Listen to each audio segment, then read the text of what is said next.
Mesdames, Messieurs, chers téléspectateurs d'Africa 24, bienvenue. Merci de nous rejoindre dans cette émission en direct du Rwanda, émission organisée en marge du 27e sommet de l'Union africaine qui se tient ici, au pays des 1000 collines. Et pour ce 27e sommet, et sur Africa 24, c'est toujours un débat par jour consacré à un thème majeur de ce sommet. Et aujourd'hui, il sera question de l'agenda 2063 de l'Union africaine et également le financement de cette institution.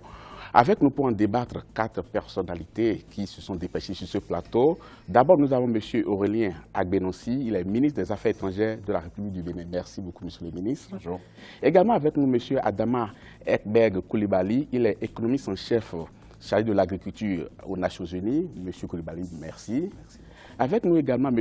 Alex Azebazé, il est journaliste et analyste politique. Il vient du Cameroun. Merci. Je vous en prie. Également avec nous M. Mohamed Salifou Keïta, il est journaliste et aussi analyste politique. Il nous vient de la Guinée. Bonsoir. Et ceux qui sont pas sur ce plateau, mais qui sont quand même présents dans cette émission, c'est bien entendu vous, chers téléspectateurs, vous êtes les bienvenus dans cette émission. Vous pouvez nous envoyer vos réactions et poser des questions par rapport au thème de l'émission et également aux invités sur ce plateau. Et pour pouvoir le faire, c'est à travers les canaux qui s'affichent au bas de votre écran, ua2016@africa24tv.com. Et pour vous qui êtes sur les réseaux sociaux, c'est #Africa24. Merci, merci, chers invités. Et pour entrer dans le vif du sujet, nous allons regarder un élément d'illustration, un sujet signé la rédaction d'Africa 24. C'est au cours de la 24e session ordinaire de la conférence de l'Union africaine en 2015 que les 54 États africains ont adopté l'agenda 2063. Cet agenda est censé organiser la renaissance africaine à l'horizon 2063. Il met l'accent sur la nécessité pour les États de se rassembler autour d'une vision commune du développement. Soutenu par un panafricanisme fort, l'agenda devrait permettre le plein essor de l'Afrique ainsi que de tous ses citoyens qui jusque-là peinent à sortir du sous-développement.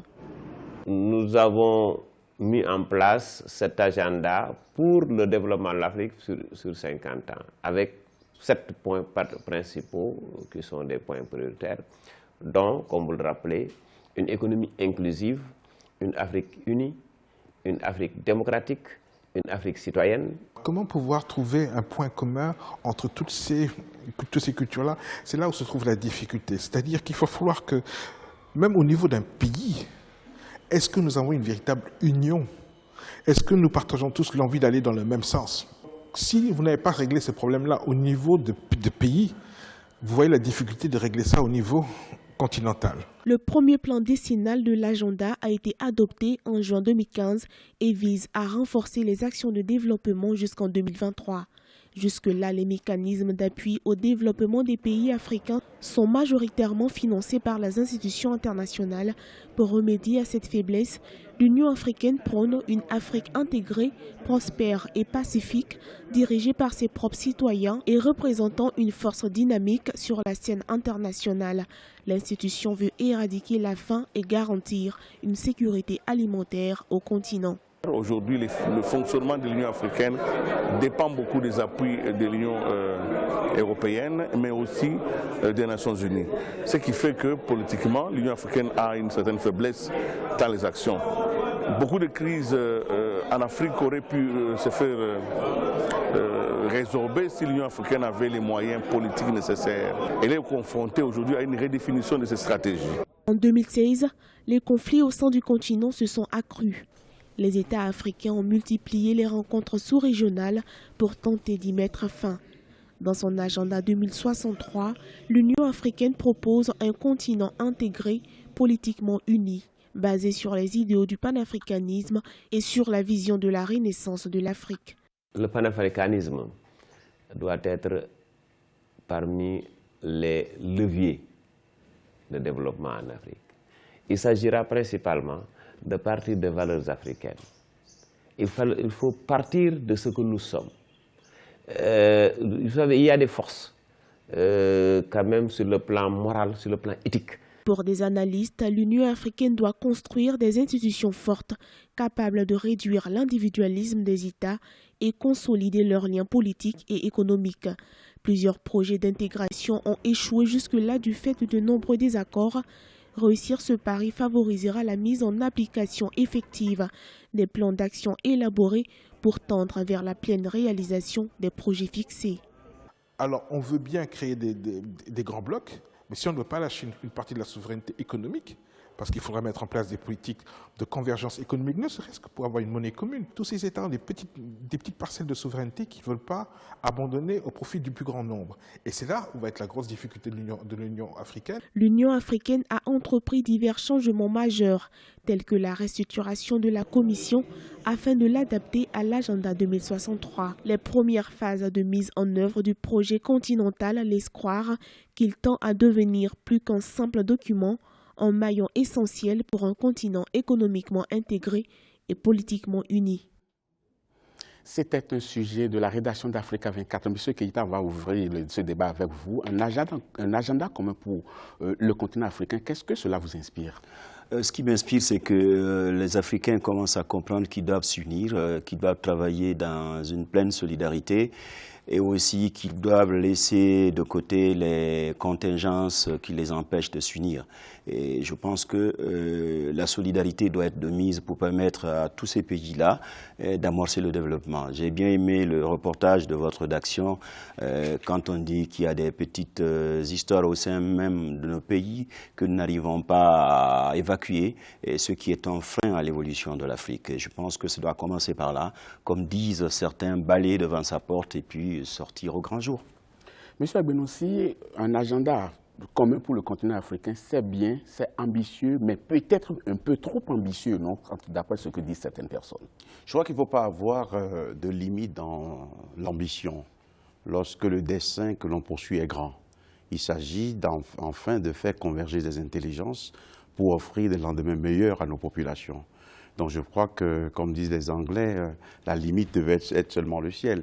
Un agenda n'est jamais ambitieux.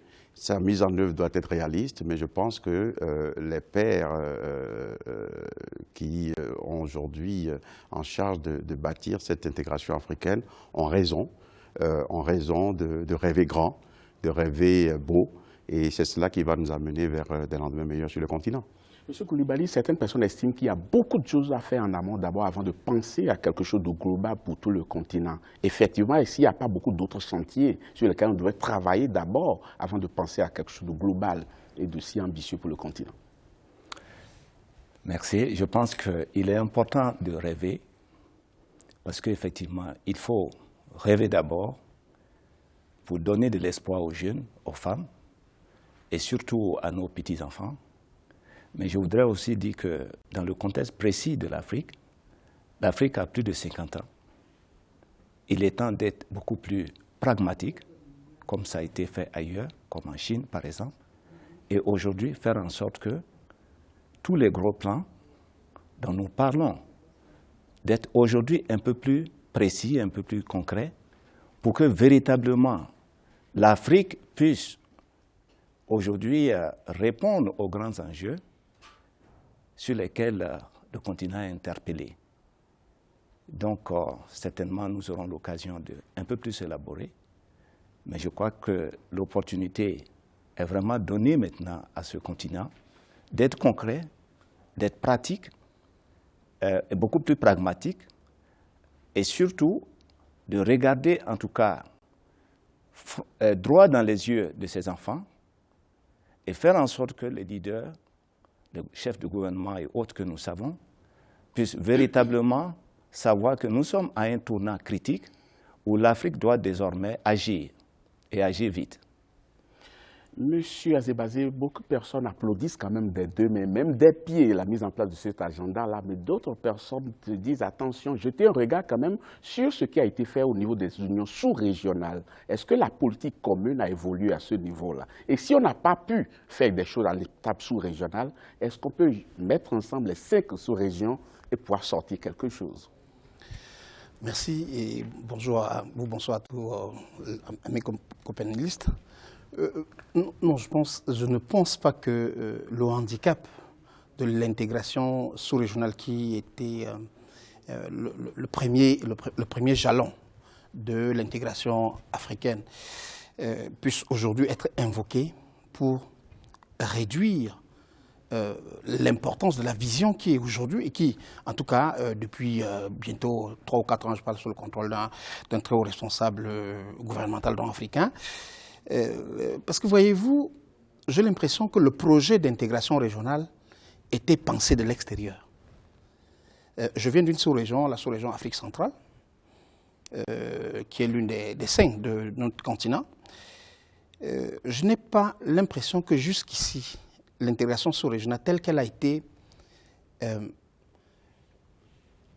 mise en œuvre ou structurée ait été un pensum intérieur. Quand vous analysez très bien, on a le sentiment que c'est de l'extérieur qu'on dit que certains intérêts, qui peuvent être des intérêts des multinationales anciennement coloniales, ont poussé certains de nos États à se mettre ensemble. Et ça peut expliquer, sans forcément justifier, les réticences, précisément, que d'autres gouvernements ont à y aller, parce que ce n'est pas une volonté intrinsèque. De mon point de vue, l'agenda 2063, en tout cas tel que je l'ai suivi au moins depuis les 3 dernières années, en raison de ce que ce soit une prise de conscience des leaders africains, parce qu'il faut peut-être le rappeler à ceux peut-être de vos téléspectateurs qui ne le savent pas, c'est quand même la société civile, dont les citoyens, qui ont poussé sous différentes démarches les institutions africaines, notamment qui sont représentées par les ambassadeurs, les ministres et puis les chefs d'État, à prendre à bras le corps cela. Et contrairement à ce que j'entends souvent dire, cet agenda n'est pas simplement un instrument au sommet. Il est, comme toute vision, une décision politique prise au sommet, mais sa mise en œuvre va forcément intégrer les goulots que les petits, les micro-nationalismes ont souvent. Ce matin, si vous permettez, je vous en prie, finissez là-dessus, s'il vous plaît. Cet après-midi, j'allais dire à l'ouverture de la session de la conférence des chefs d'État, ce n'est pas sans émotion que j'ai vu tendre au président en exercice et au chef de l'État hôte, le président Kagame, le passeport africain. Certains peuvent dire que représente le passeport africain, mais chaque fois qu'un instrument, un élément, quelque symbolique fut-il, va indiquer qu'il y a une détermination de la part de ceux qui sont en charge de la conduite des destinées de nos États, de nos pays, de nos peuples, ce sera un élément mobilisateur. Et vous avez entendu, ceux qui ont suivi, la présidente de la Commission africaine rappeler que les responsables des médias qui étaient réunis en side meeting avant ce sommet ont très clairement demandé à la Commission de l'Union africaine de transmettre aux chefs d'État et des responsables des gouvernements de renforcer cette perspective-là vers les peuples pour qu'on n'ait pas l'impression que le passeport africain, comme les passeports diplomatiques dans les pays, est un instrument pour privilégier faisant partie de l'élite gouvernementale. Donc, c'est un indicateur, de mon point de vue, et ce dialogue-là entre les acteurs non gouvernementaux et les responsables institutionnels beaucoup, qui permettrait de faire avancer. Monsieur Keïta, certaines personnes estiment que le plus dur, ce n'est pas de mettre en place l'agenda, mais le plus dur, c'est la mise en place des résolutions contenues dans cet agenda-là. Et pour y aller, qui doit prendre les devants? C'est les dirigeants? C'est les intellectuels africains, c'est les populations africaines qui doivent vraiment prendre le devant. Parce que pour plusieurs initiatives, les dirigeants ont pris le devant et pourtant ça piétine toujours. Oui, je pense qu'il y a une décision politique qui est prise par les responsables de doter l'Afrique à travers l'Union africaine de cet agenda. Et je pense qu'il faut aussi l'essaimer en allant vers la société civile. Comme il le disait tout à l'heure, en allant vers la société civile, en allant vers les populations. Je pense qu'il ne faut pas privilégier seulement les dirigeants. Généralement, les décisions sont prises pour les populations et il est temps pour l'Afrique, il est temps aussi pour toutes les composantes de nos différents pays de se sentir un Africain. Je crois qu'il faut aussi revenir à la mise en place de l'OUA. Au départ, il y avait cette volonté de Kwame Nkrumah, ce panafricanisme qui était en lui et qui est parti des des autres auteurs, écrivains d'autres pays des Amériques. Et les politiciens se sont engagés là-dedans. Vous n'êtes pas sans savoir qu'en 1959, il y a eu cette grande conférence des écrivains noirs à Paris. Tout cela, ce sont les intellectuels qui ont amené nos dirigeants politiques à prendre une position par rapport aux indépendances et aussi à prendre une position légale par rapport au panafricanisme et surtout à la mise en place de l'OUA de l'époque, puisque l'Union africaine est née sous les cendres de l'OUA. Et aujourd'hui, puisque cela se fait sur 50 ans, l'ambition pour l'Afrique, c'est de le faire sur 50 ans, c'est de l'expliquer. L'expliquer, faire une démarche de proximité auprès des populations, que les populations sachent que l'Afrique commence à bouger. Et il est important, je le disais devant ces caméras la fois dernière, aujourd'hui l'Afrique est majeure. L'Afrique est majeure parce que l'Afrique a formé des jeunes gens, des intellectuels qui n'ont rien à envier aux autres des différents continents. Tout simplement, il faut que l'Afrique s'organise. Tout ce qui nous manque en Afrique, dans certains pays, c'est que nous n'avons pas de méthode. Et je crois que cet agenda fait partie d'une nouvelle méthode que l'Afrique a. Et il me semble qu'il faut, comme je le disais, essaimer le continent à travers des démarches de proximité, à travers des sensibilisations au niveau de toutes les composantes et au niveau de toutes les couches sociales du continent. Merci, M. Keïta. M. Abenoussi, par quoi il faut commencer pour être concret? Il faut commencer par quoi? D'abord vulgariser l'idée qu'il y a derrière l'agenda, ou bien aller poser des actes qui vont au-delà des paroles, construire des routes, et intégrer les projets d'infrastructure. Il faut commencer par quoi, vraiment? La philosophie ou bien quoi? Non, je crois que sur ce plan, il n'y a pas une dichotomie entre les deux choses. Je pense qu'il faut faire les deux.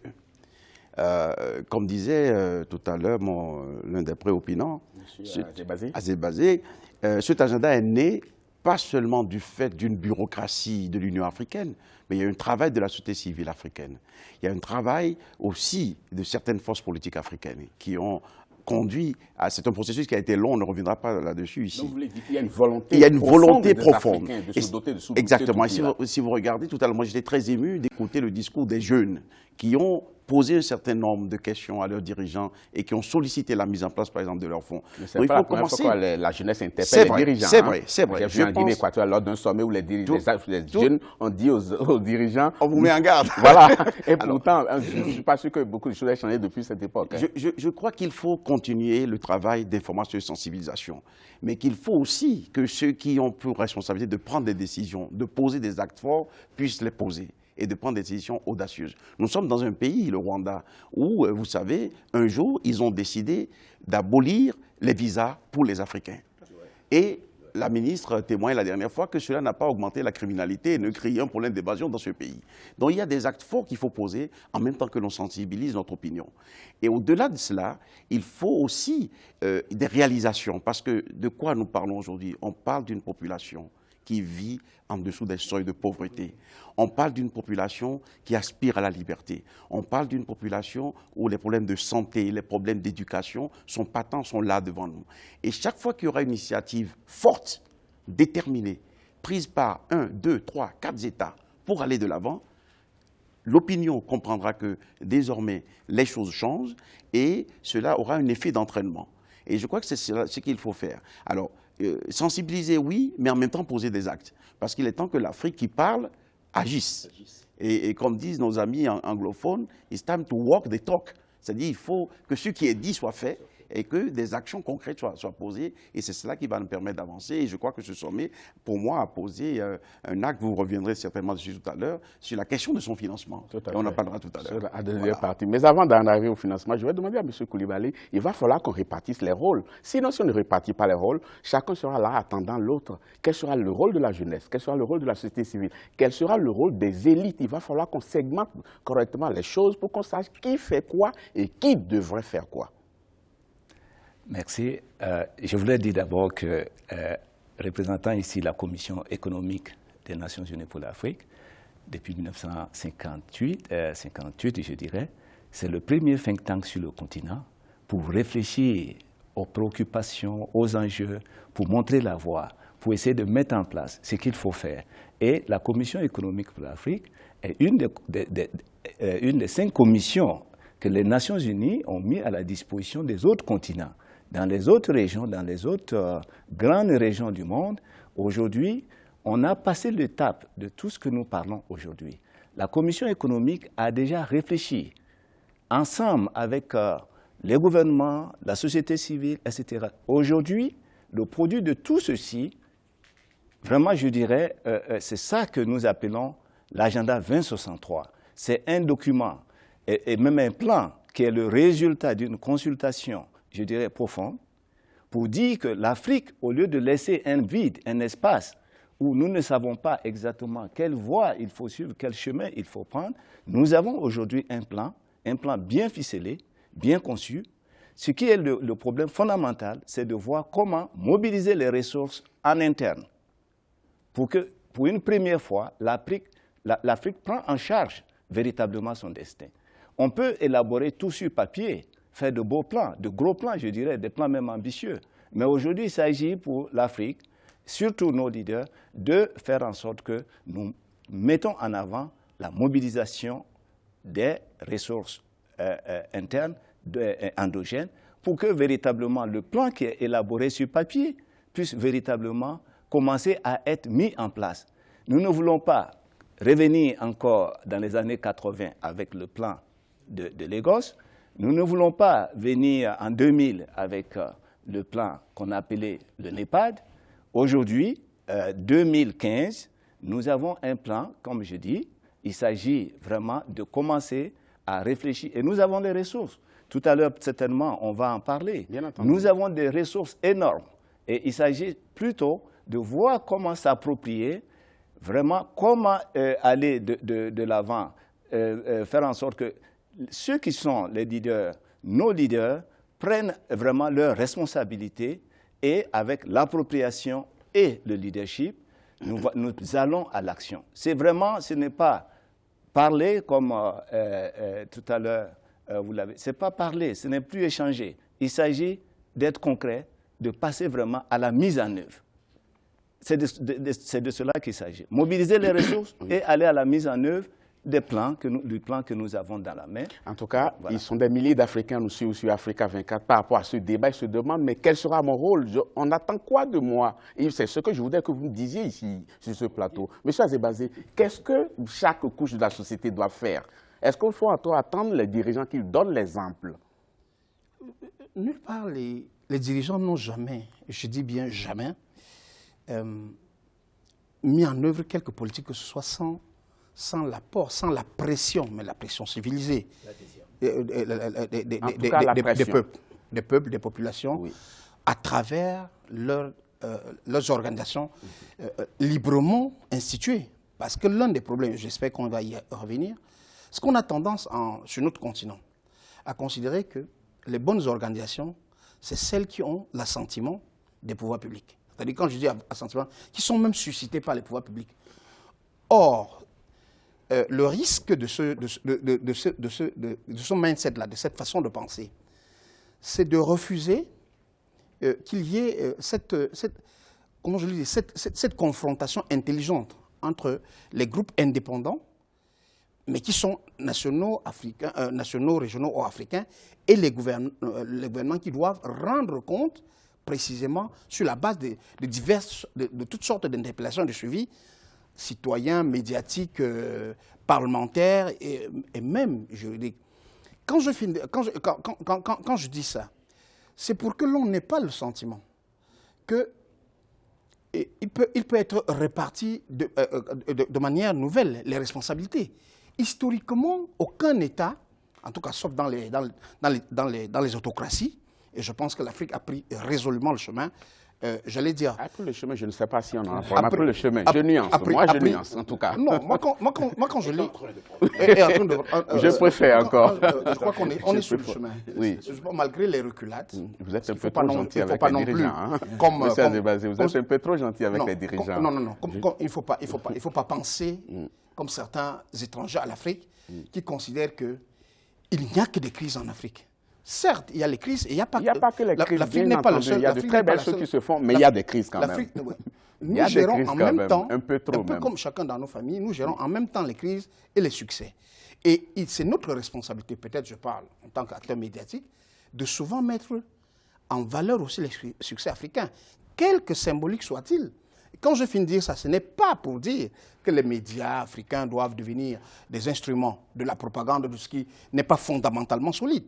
Mais quand, comme disent les anglo-saxons, quand il y a un genuine success, un genuine achievement, il faut le faire savoir, un peu comme le ministre le disait tout à l'heure, pour le Rwanda. Nous sommes dans un pays quand même qui sort de 20 ans. Permettez-moi de faire une précision. Ouais. Quand nos États se sont dotés de certaines institutions qui prennent des décisions qu'on ne respecte pas, quand au niveau de la gouvernance dans nos pays, on ne respecte pas un certain nombre de choses, j'en veux pour preuve la Cour de justice de la CEDEAO qui rend des arrêts qu'aucun État ne se donne la peine de pouvoir respecter. Est-ce que dans ces conditions, ce n'est pas ces comportements-là qui constituent une épine dans le pied de cet agenda-là? Et vous faites bien de faire cette observation. Oui. Parce que, en plus, en tant que, selon la déclaration des Nations Unies, les journalistes sont d'abord des défenseurs des droits humains. Nous sommes embêtés, effectivement, de nous rendre compte que les décisions africaines prises par les institutions spécialisées africaines, ont de la peine à être exécutées par nos gouvernements. Et ça, quand je l'ai dit, vous avez pris l'exemple de la CEDEAO. En Afrique centrale, je vais vous dire qu'on aurait pu prendre les autres. Ça traduit sans doute une psychologie d'une classe de dirigeants qui fait encore beaucoup de complexes par rapport à l'Occident. Moi, je vois par exemple... Lorsqu'ils n'ont rien à voir là-dedans. Une décision qui a été prise par une institution légale, il faut la respecter. Je vais vous citer un exemple. Je connais des pays en Afrique, notamment en Afrique centrale, où lorsque la Commission des droits de l'homme des Nations Unies, ou le comité, ça s'appelle aujourd'hui le comité, dans l'un de ces groupes de travail, qu'il s'agisse du groupe de travail contre les détentions arbitraires ou le travail pour la justice non équitable, quand ils prennent une décision, les États, ils prennent les décisions qui s'appellent les avis. Je parle sur le contrôle. C'est souvent appliqué. Vous permettez mais lorsque... juste un petit compromis avec vous, vous allez me permettre de prendre l'antenne tout de suite, de faire un tour vers les annonceurs parce qu'ils sont impatients, chers téléspectateurs. Ne partez surtout pas, on marque une pause. On vous retrouve dans quelques instants. Merci.